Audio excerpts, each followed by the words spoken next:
वीर नायक विदर्भातील प्रत्येक बातम्या। अमरावती जिल्ह्यातील परतवाडा शहरात शिवमहापुराण कथास्थळी मौल्यवान दागिने व वस्तूंची चोरी करणाऱ्या संशयित महिला व पुरुषांना पोलिसांनी ताब्यात घेतलं। अमरावती येथे अंजनगाव परतवाडा राज्यमार्ग सावळी रोडवरील शेत शिवारात पंडित प्रदीप मिश्रा राहणार सिहोर मध्य प्रदेश यांच्या शिवमहापुराण कथा कार्यक्रमाचं आयोजन करण्यात आलं आहे।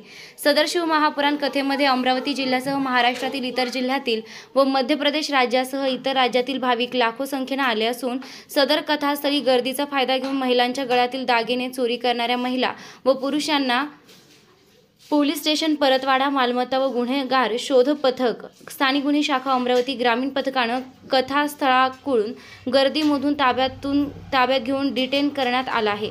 सदर महिला व पुरुषे महाराष्ट्र राज्यातील नागपूर, वर्धा, यवतमाळ, भुसावळ तसेच परराज्यातील मध्य प्रदेश, उत्तर प्रदेश, राजस्थान येथील असून त्यामध्ये 38 महिला व 6 पुरुषांचा समावेश आहे।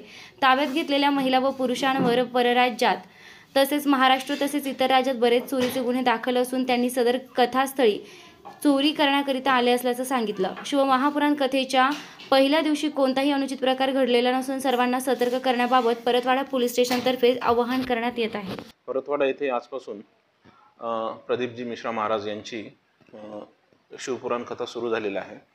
सदर कथेसाठी भाविक आजूबाजूच्या जिल्ह्यातून तसेच मध्य प्रदेशातून सुद्धा मोठ्या प्रमाणात आलेले आहेत। ही संख्या हजारोंच्या घरात आहे आणि ह्यावेळी जी महिलांची गर्दी असते ती सुद्धा लक्षणीय आहे।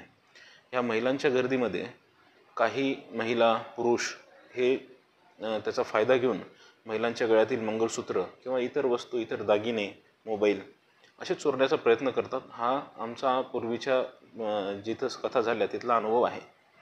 त्या अनुषंगानं पूर्वतयारी म्हणून अमरावती पोलिसांनी स्थानिक पोलीस स्टेशनचे डीबी पथक, आजूबाजूच्या पोलीस स्टेशनचे डीबी पथक, स्थानिक गुन्हे शाखेचे पथके, यवतमाळ स्थानिक गुन्हे शाखेचं पथक असं तसेच आजूबाजूच्या जिल्ह्यातले सुद्धा पोलीस पथक त्या ठिकाणी साध्या वेशात आम्ही कार्यरत ठेवले आहे आणि ह्या सर्वांच्या मदतीनं ज्या कुठल्या संशयास्पद महिला पुरुष ह्या कथेमध्ये सापडतात, दिसून आढळून येतात, त्यांना आम्ही चौकशीसाठी पोलीस स्टेशनला घेऊन तसा संशय बळावल्यास डिटेन करून पुढील कारवाई करीत आहोत।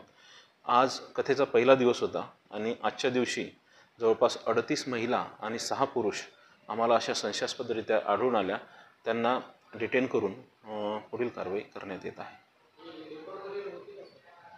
प्रत्येकाचं रेकॉर्ड आम्ही सध्या तपासलेलं नाही, परंतु चेक करून घेऊ आणि जर असेल तर त्या अनुषंगानेच पुढील कारवाई होईल।